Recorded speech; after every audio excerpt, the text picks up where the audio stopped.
Hey guys, first of all, I know the video is in poor quality.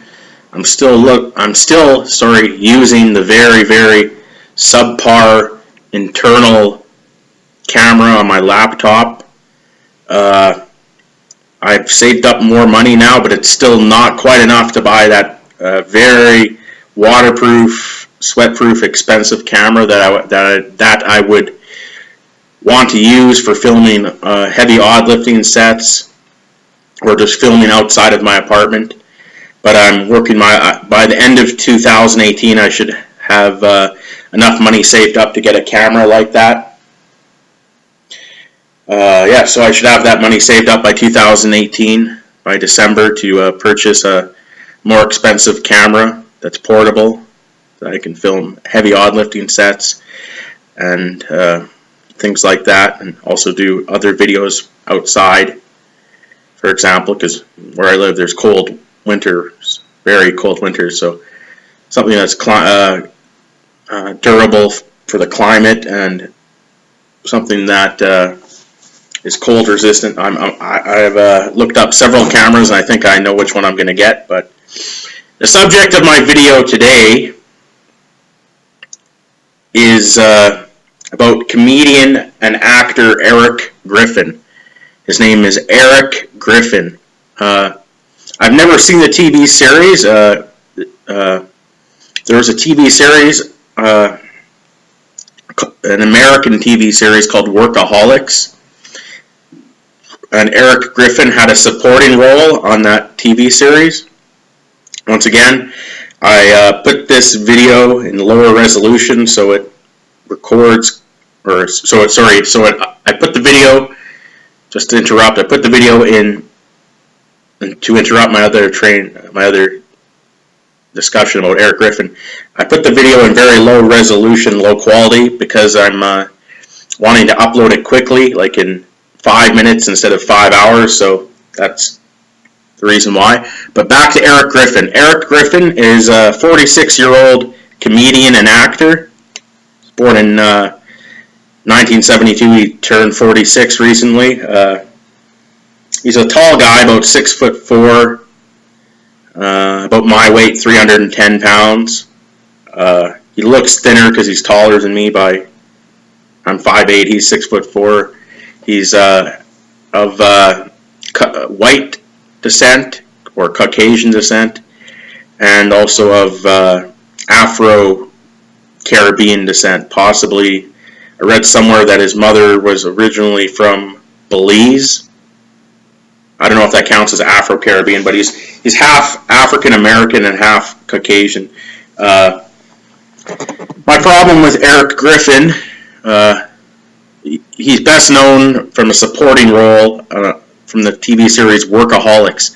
I have never seen one episode of the TV series Workaholics, but that's apparently what he's best known for. The way I found about Erik Griffin as an actor, there's a very good TV show on Showtime. It airs internationally on the Showtime Premium cable network. It's called I'm Dying Up Here. It's about up-and-coming comedians in 1973 and 1974 in Los Angeles. It's based on a book about a guy who was in that scene back then in the early to mid-70s.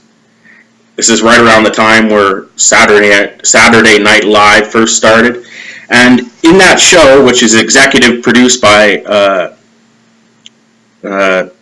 Canadian-born and one of my favorite comedians from back in the 90s, Jim Carrey. Jim Carrey executive produces the show I'm Dying Up Here.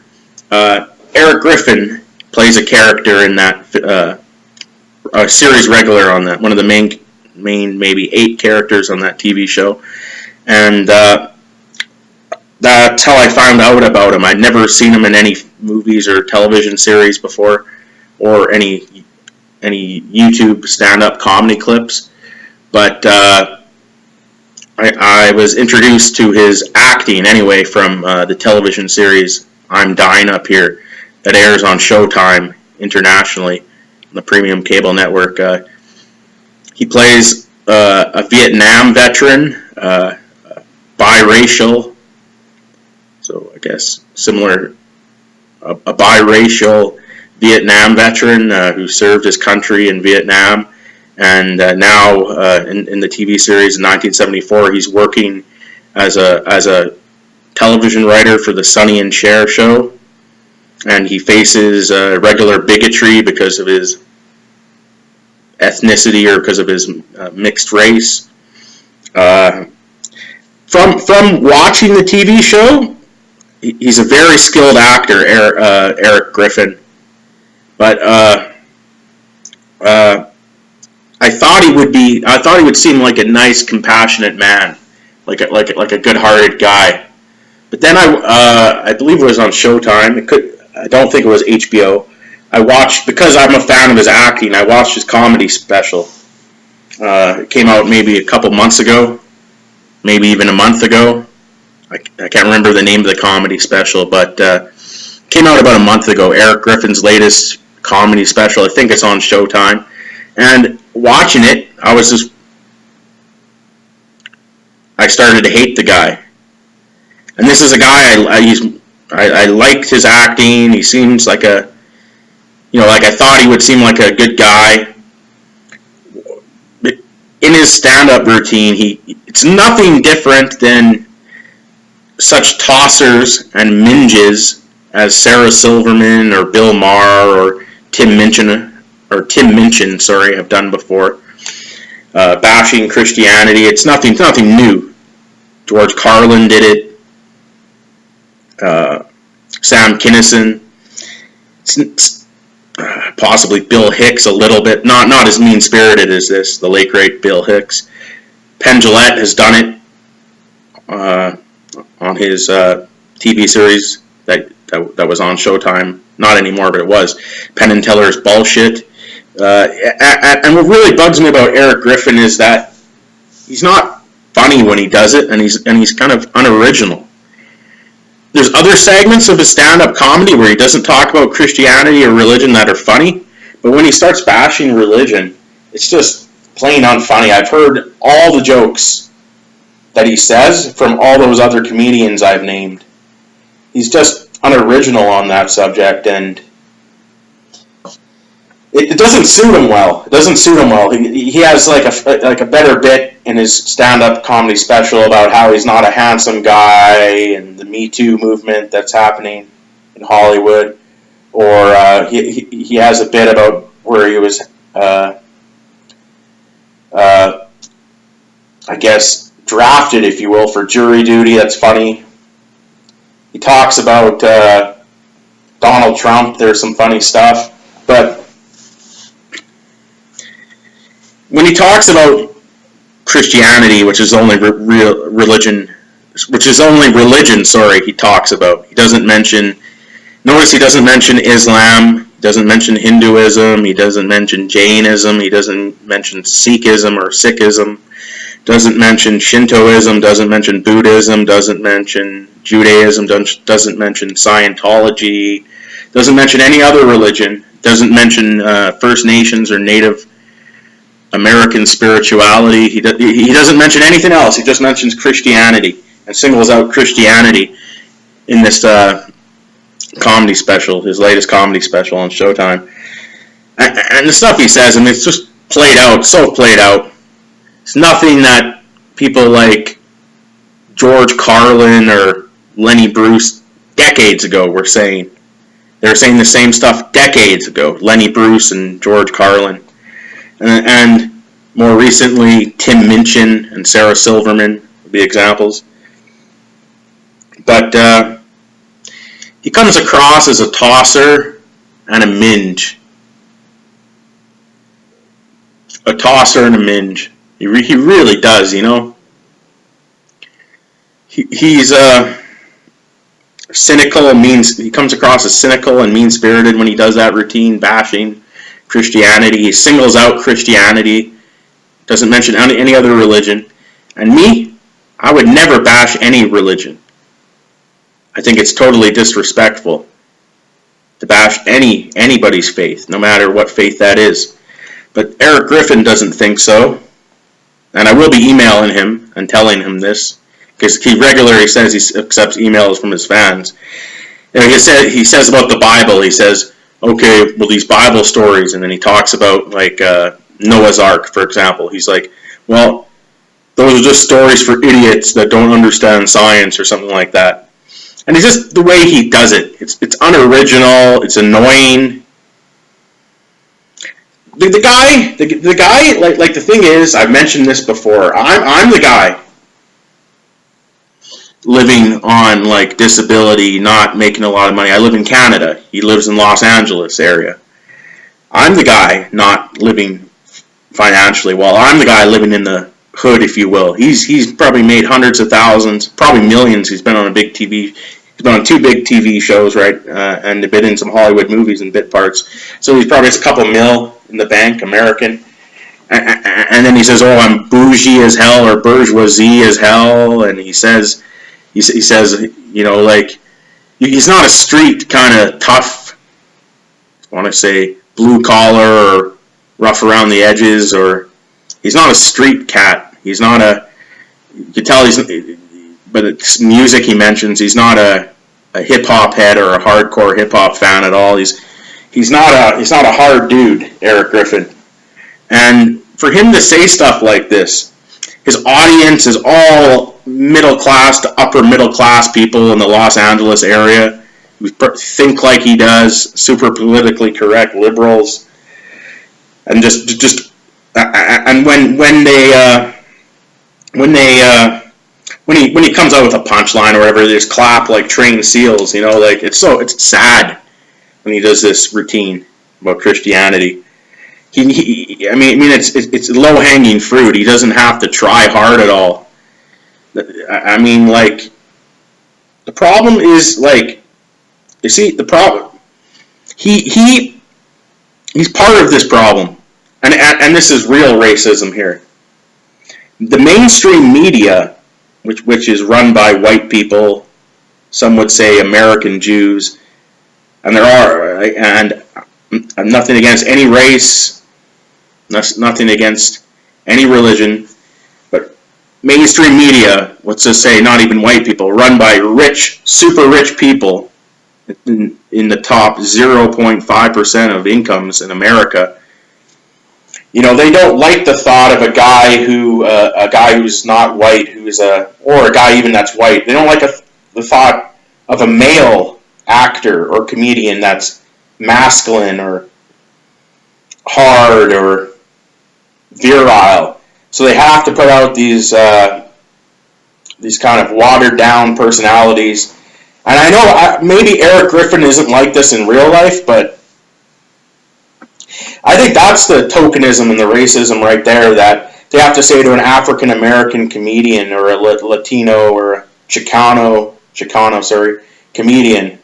So another guy would be W. Kamau Bell, who I like a lot better than Erik Griffin. They say, oh, you can't act, you can't speak in Ebonics, you can't mention certain hip-hop groups that are like Mobb Deep, only mainstream ones like the Wu-Tang Clan.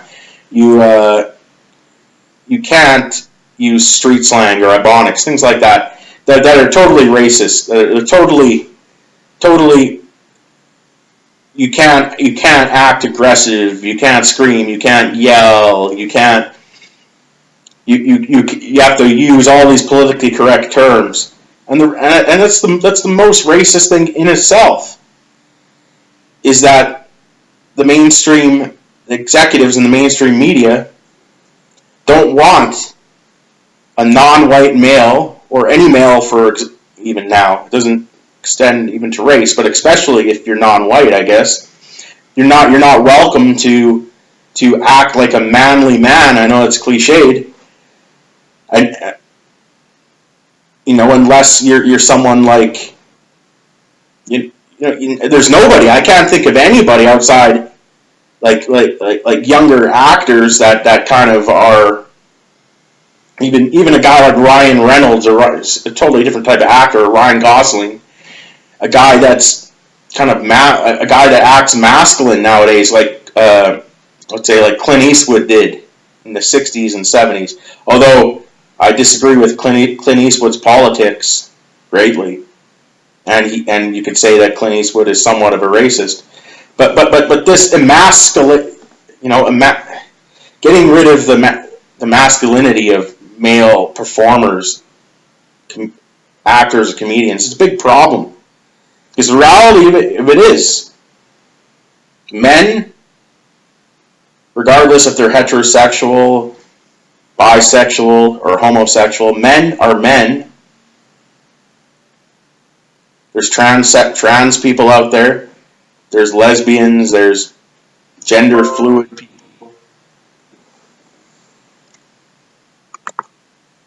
There's people who claim they are agender, don't have a gender, but masculine, heterosexual, or homosexual men of any ethnicity still exist, and the mainstream media doesn't like that. That manly men, if you want to call them cisgender, still exist. And it bugs the mainstream media that tries to push a certain agenda. And Erik Griffin is a part of this problem.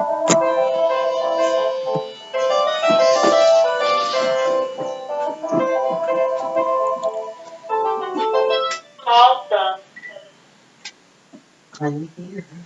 He's a part of this problem. I'll be here about another hour or so. It's almost like when you watch his comedy, he wants to say certain things, but he's on a leash, a proverbial, metaphorical leash. He can't come out. He can't come out with what he really wants to say. He thinks certain things. He says he'll say things against political correctness and liberals, and then he'll backtrack. He'll backtrack and say, "Oh, actually, we should retire words like bitch or retard or faggot." And I think faggot should be retired as a word. But you get all these mainstream shills like Erik Griffin now, and you can't. There's no one in comedy or acting. There are very few anyway. I wouldn't say no one. There's not that many people that are unique anymore, that stand out.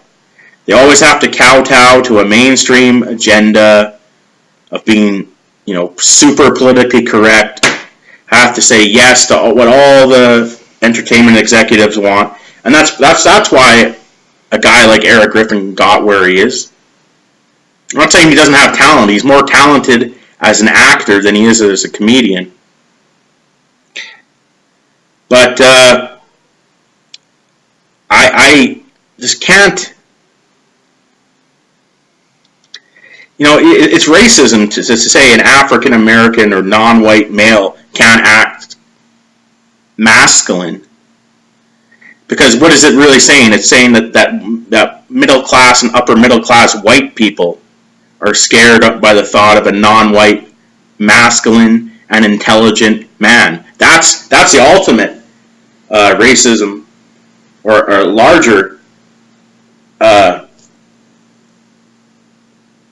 component of racism to me. If I see somebody who's not white who's extremely masculine, and even in Edmonton I see that going to a gym or whatever, I'm not intimidated. I don't judge them on their ethnicity. But I'm sure these middle class to upper middle class to upper class white liberal types probably do. And they're the secretly racist or bigoted ones. I mean, it's just like Lord Jamar said. Lord Jamar of Brand Nubian said on DJ Vlad's YouTube channel. Lord Jamar of Brand Nubian is a regular guest. He says, on a show like Bill Maher's, you see it's mostly white people in the audience. It's mostly upper middle class people in the audience. Not a lot of like Bill. I think Lord Jamar said he watched a Bill Maher stand-up special, and he said, "Wow, it seems like his audience is 99% or higher white and middle class to upper middle class to upper class," which is true. Same thing goes with Erik Griffin. He doesn't really represent the poor people of, say, California, regardless of ethnicity or race. I can tell you that. He's far removed from that. Just like, for example, Nas came out with his recent crappy album that he recently came out with, produced by Kanye West and other kind of glossy mainstream producers.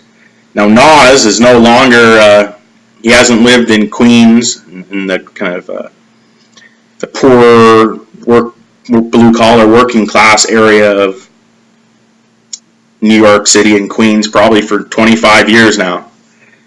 He probably has several, he has houses probably, several in the United States and other countries. He's worth over $50 million in American dollars.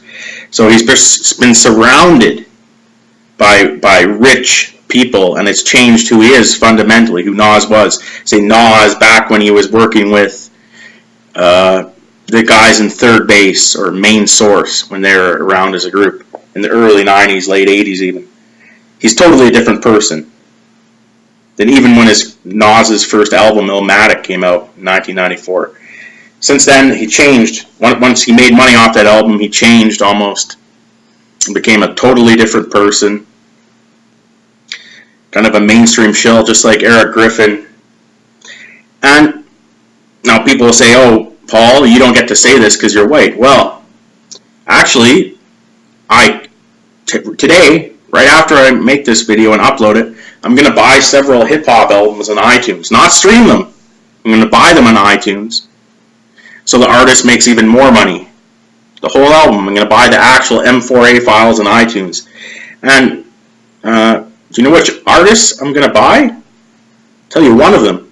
K. Reno from Houston, Texas. K. Reno.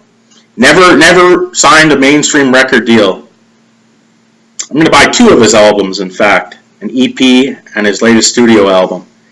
K. Reno, a Nation of Islam member who's active in his community, giving back to the poor people in Houston, Texas, of any ethnicity. You know, he'll go out into the poor areas of Houston, Texas, and give poor people food and toiletries. He's the real hero, not guys like Erik Griffin. K. Reno is the man. You know, like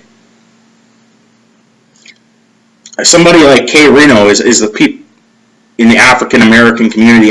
He's the standard bearer. He should be admired. K. Reno should, not some sellout like Erik Griffin or Nas. I mean, but that's par for the course. Things have changed in the last 20 years, where, you know, people used to care, say, what Chuck D of Public Enemy used to say 20 years ago. Now nobody cares. A legend like Chuck D. Now they care what Kanye West says, a guy who wears a Make America Great Again hat and claims he supports Donald Trump and makes ignorant claims about slavery, African American slavery. Kanye West, a complete idiot. You know, it's sad to see what happened to mainstream hip-hop and mainstream, even if you want to say African American culture. People will say, oh, Jay-Z is the king of hip-hop, and Kanye West is the king, and Beyonce is the king of African American R&B music, or just pop music in general. I wouldn't have a problem with that if Nas, Kanye West, Jay-Z, and Beyonce didn't make bad music, but their music sucks, in my opinion. I mean, Jay-Z, over 20 years ago, he made some decent music with the likes of the late, great, and may God bless him and may he rest in heaven's paradise, Big L, Lamont Coleman. Years ago. We're talking 24 years ago, 23 years ago, he did this. And Big Daddy Kane as well, a living legend, Big Daddy Kane. So we're talking that Jay-Z is far removed from what he was when he was working with the late, great Big L and Big Daddy Kane. Jay-Z is just another corporate executive now. Maybe he's a billionaire like Donald Trump. So you can't trust these types, these mainstream capitalist types like this. And Erik Griffin, back to him, he's an example of this. He wants to get to that. Well, it's doubtful he'll ever get to the level of a Jay-Z or a Denzel Washington or even, let's say, Cat Williams. But he wants fame, he wants money, he wants celebrity, and he doesn't care who he's willing to hurt, how he's willing to sell out his own artistic integrity in order to achieve that. And Erik Griffin does have talent. He is probably a nice guy, but it's sad to see what these people will do to sell out just for money. I mean, he could live well doing different things related to comedy and entertainment. I mean, I'm not blaming the show I'm Dying Up Here. It's like he could have a totally different, he could do many things in comedy, many themes, but he has to do what the mainstream wants him to do, what the hipsters, the wealthy hipsters in California and the United States and Western Europe, whatever, want him to do. And that's not how I am. I don't care about the mainstream concept of what's cool or trendy or in. And Erik Griffin does, apparently. I wish he had more artistic integrity. So it's convenient for him to bash Christianity because he knows there's not going to be any backlash, right? He won't say anything about Islam, which would in fact be much more bigoted because most Islamic people aren't white or Caucasian. But he won't do it, will he? Or Judaism, obviously, because, well, for obvious historical reasons. I wonder why that is. Those three religions are very related. They're all Abrahamic religions. I wonder why he won't say anything about Islam or Judaism. I really wonder. I wonder what it could be. Yet he has to pick on Christianity. And lastly, what galls me the most about Erik Griffin's part of his comedy special where he talks about Christianity. He says he says, listen, I'm going to get into religion or something like that. I just want you guys to know I'm a spiritual guy. I believe there's something out there. I don't know what it is, you know, kind of like he's a spiritual but not religious guy, which is fine. Great. And then he says, you know, I know a lot of Christians. I know some Christians. I have Christian fans who are watching this special. There might be some Christians in the audience, probably are. Listen, I support the good Christians that believe in good principles like that Jesus taught, or things like love thy neighbor or the golden rule or stuff like that. Don't judge people. And then right after he says this, something that seems compassionate, he does the kind of the bait and switch. He goes almost violently into bashing Christianity, calling all Christians idiots. And actually, since the elements and of the Old Testament he speaks of exist in the Holy Quran and they exist in the Jewish holy books, by extension he's calling all Muslims and Jews idiots too, because Moses appears as a prophet in Jewish holy scriptures and in the Holy Quran. So by extension he is calling Muslims and Jews idiots as well. He's saying that Muslims and Jews are people who are weak-willed, weak-minded, just like Christians, which he does say out loud. They're idiots who need little children's stories and they can't accept science, mainstream science. But verbally, out loud, he only says Christians. No, fuck him for that. You know, like, actually, by extension, he's probably talking about every religion, really, maybe except for Buddhism, which you never hear mainstream people criticize Buddhism. So he's talking about Hinduism. He's talking about Native American or First Nation spirituality then. He's talking about African traditional religions then, because they have similar stories about the flood event in human history and how things in nature came to be. So he's calling every spiritual person, really, and I'll even extend that to Buddhists, everybody. He's calling everybody an idiot. Yet he hides behind the fake kind of shield of political correctness and liberalism. And it's a great disappointment, Erik Griffin. You know, he seemed like a nice guy, just a guy you'd want to hang out with just from watching the show I'm Dying Up Here. His character seems like a kind character, a character who's conflicted yet a good person. And then I watch his actual fucking stand-up special, and he comes across as a total fucking dick. So I made the comparison of Erik Griffin to Nas. Nas, it's not a good comparison. Nas is a big mainstream rapper.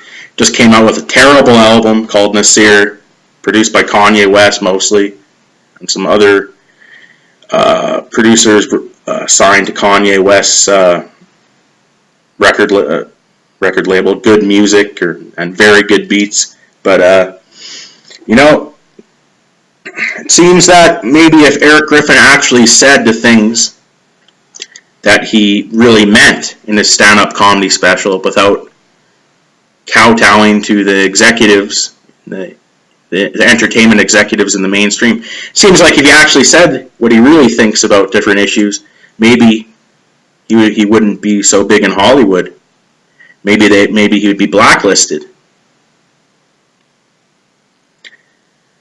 I'm sure if Nas said, no, I don't want Kanye West to produce my album, I want all these underground hardcore hip-hop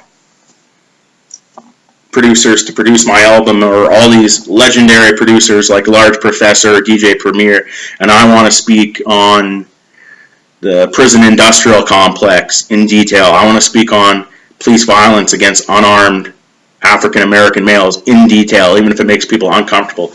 But Nas didn't do that in his latest album. And that's how I'm equating it to Erik Griffin. Erik Griffin doesn't go into detail and really make somebody think in his comedy specials. And other comedians have in the past. You know who they are. I mean, he just comes across as a guy who has the potential and has the ability, but is a great disappointment. And, he's such a good actor in the series I'm Dying Up Here that it's sad to see his comedy special and him just being a corporate shill like this. To all the entertainment executives, all the big money players out there. Sad. But for me, being a hip-hop fan, and I used to be a fan of mainstream hip-hop when I was younger, I'm 30, turning 31 soon. I've seen what happened to mainstream hip-hop. Same thing probably happened to mainstream comedy. I'm not as big into comedy. It's all become empty, vacuous bullshit, meaningless bullshit in the hip-hop mainstream and rap's mainstream. So I only listen to underground, alternative, and independent hip-hop, where the real artists are. So that's what I have to say about Erik Griffin. He's disappointed me. I am going to email him. He comes across as a jerk just based on his anti-Christian or Christophobic comments on there. And some of his impersonations actually of homosexuals come across as bigoted in a way too. So he's not holier than thou, Erik Griffin. So I will email him in the coming weeks, because he says he does accept emails from his fans. I am a fan of his acting on I'm Dying Up Here. But otherwise he comes across as a dick in his stand-up comedy special, and I would not recommend it. And I hope he watches this video, because I'm actually giving him, I have no monetary intentions. I'm just giving him fair criticism. I can't say I can give him advice. I'm not a comedian. I'm just saying, as a fan of his acting, this is what I think of your comedy special. He comes across as a dick. Alright, thank you guys. I'm going to take a hiatus over the summer for 6 weeks. I'm going to do some power walking. So the next video I upload will be in August. Like I said, that more expensive camera I get, that will probably, I'm not doing great for money, but I'm saving up some money.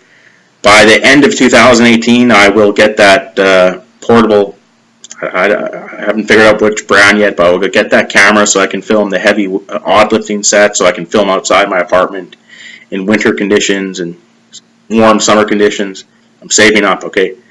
Thanks, guys. The next video is coming in August. And I just want to say to all my subscribers, I don't have a lot, and viewers, I appreciate the continued support. I've done a total 180 on my YouTube channel, from, the old Rob Roy Rob Roy 122 or Rob Roy 122 days, to even my earlier Mr. Townhound stuff with self-deprecating material. That even got me on Daniel Tosh's show, which is another big mainstream comedy show, like Workaholics, except I think Tosh Bueno was still on the air. But it didn't feel right. It didn't feel like I was representing who I was truly as an individual. So, again, yeah, next video is coming in August, guys. Thank you.